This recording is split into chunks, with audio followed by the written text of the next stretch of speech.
And we have got Melissa Collett, who is the CEO of Insurtech UK.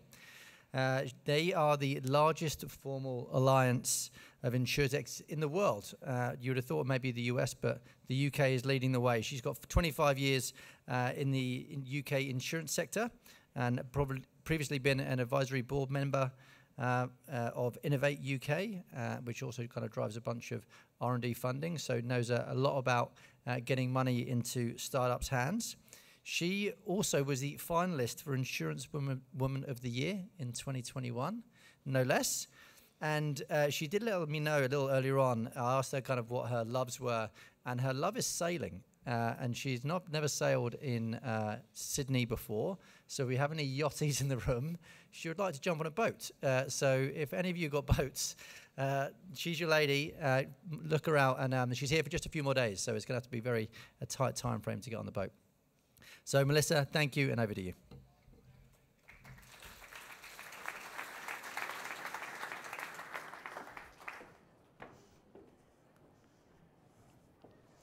Well, thank you so much for that very kind introduction, Nigel. And everything he said is true, actually. I do like to travel in style. So, offers very welcome. So, as Nigel said, I'm Melissa Collett. I'm CEO of Insurtech UK, which is the only trade association in the UK dedicated to Insurtech, which is very similar to Insurtech Australia, which you all know and love. And I want to say at this moment a humongous thank you to Simone. I'm looking around the room, wherever she is. Simone, thank you so much for supporting me over the past 6 months when I was new in the role, and for you and your team inviting me, helping me, supporting me to get to this conference. It's so great to see all of you here. And thank you also to the UK, the British Consulate, for also supporting this trip. So huge, huge thanks. So I'm super excited to be here today because this is my very first trip to Australia. Very first. So I got here 3 days ago, and I am super, super jet lagged. So if I fall asleep right here, it looks really comfortable, actually. Please forgive me. So you guys are smart people in this room. You've probably noticed by now I don't have a very typical British accent. Where is that accent from? So I will put you out of your misery. It's not really like this. It's much more like this. So I'm originally from the US. I've lived in the UK for the past 33 years, so practically since birth. Not allowed to laugh at that. And there is a prize available for those of you who can guess which US state I'm from. See me later. So what am I talking about today? I thought I would share with you some insights about insurance trends, Insurtech trends, I should say, around the world. Also share some insights about the UK market, which you may be interested in coming into, expanding into in the future. That's part of the reason I'm here. And also talk about those bilateral opportunities. So, but before I do that, let's see how much you already know. So I thought I'd make this sort of afternoon shift, usually graveyard shift, a bit more fun with a quiz. So please take out your phones now. I think we're going to switch over to a QR code, and we can have some fun. Really quick quiz, 5 questions, only one right answer in each one. And we'll see how much you know about worldwide Insurtech.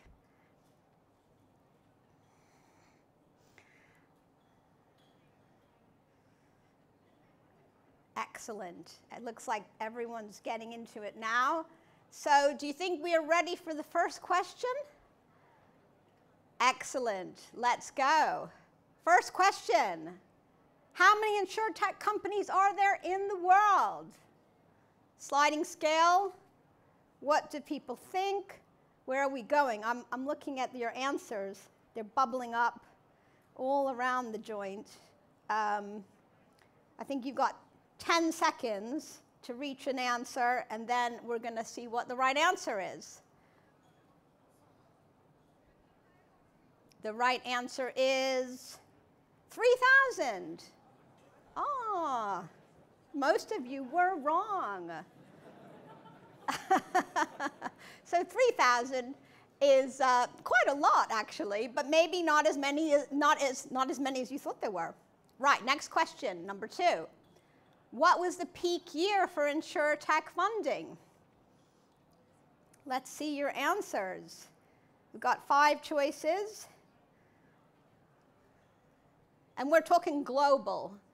So maybe Australian market might be different from the global market, but looking globally, a few more seconds.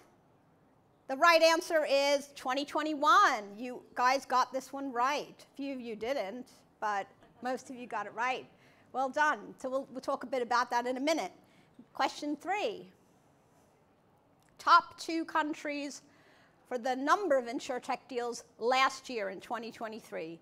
Top 2 countries. So let's have a look. Which were the top 2? We ready for the right answer is US and UK. US and UK. Okay. Question 4. You're doing well. Thank you. Everyone's taking part. So which of these countries was in the top 5 for late-stage investment last year in 2023? There's only one right answer. Top 5 for late-stage investment. Okay.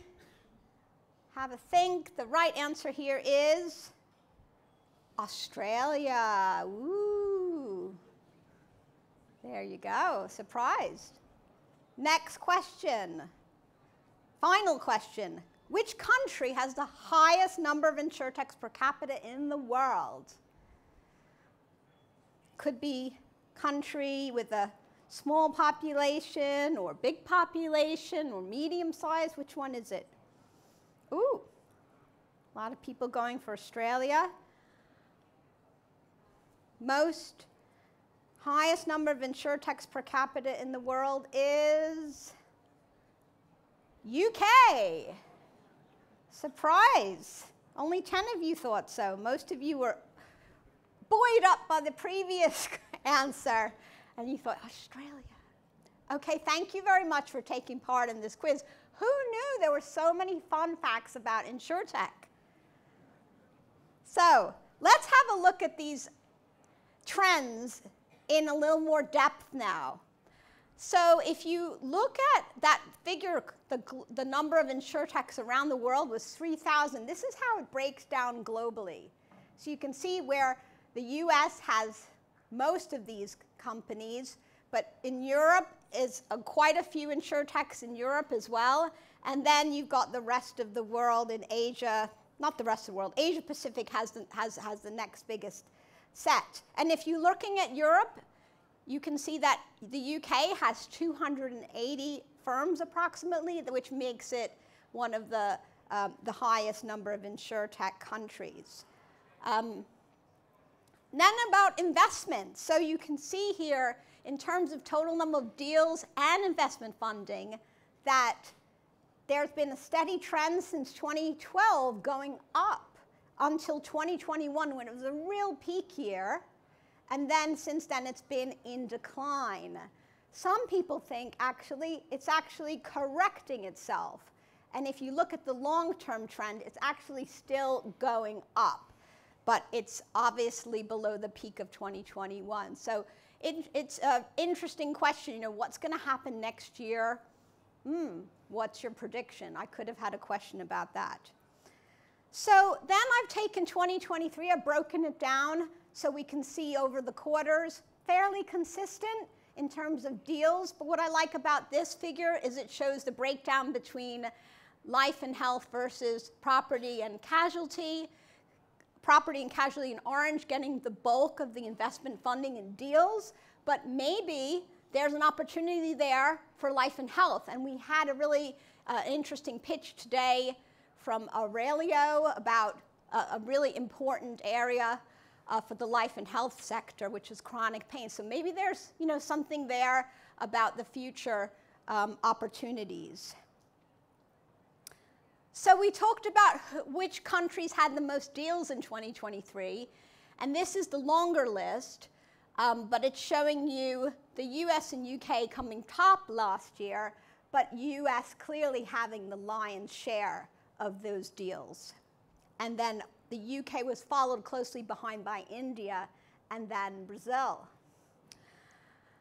In terms of late-stage investment, though, it's a slightly different picture. And in terms of the deals over the past 2 years, you've got these top 5 countries, and Australia's in the top 5 for the late-stage investment deals. So I think that's really interesting there as well. So I like this slide because it looks at how the investment is segmented. On the right-hand side, you can see you've got blue property and casualty segmenting where investment is mostly in commercial insurance, but large chunks in home and property, car, and cyber, a little bit in climate risk. And then in the life and health sector, you can see you have huge chunk in health, not so much in life. So again, it's interesting how it all segments, and I wonder whether this is going to stay this way or next year will be different. Now we're looking at funding by geography. VC investment is clearly in the US. It's a huge region, but in terms of growth, actually, the rest of Asia has the largest growth in the past year. And if you look at VC investment in Europe, you can see the UK has the highest investment.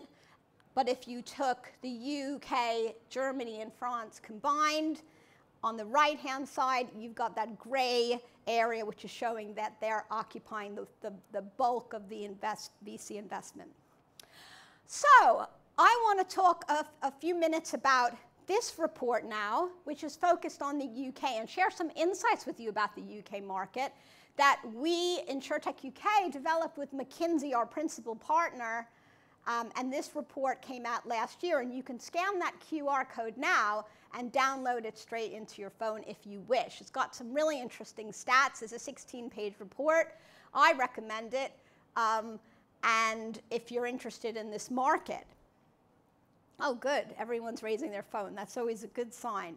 So just in terms of the previous slides, that information was drawn from the Gallagher Re quarterly Insurtech report, global report, which you probably know about, and also the MapFree Global Insurtech Trends report, both of which came out last year. So what's the UK key stats?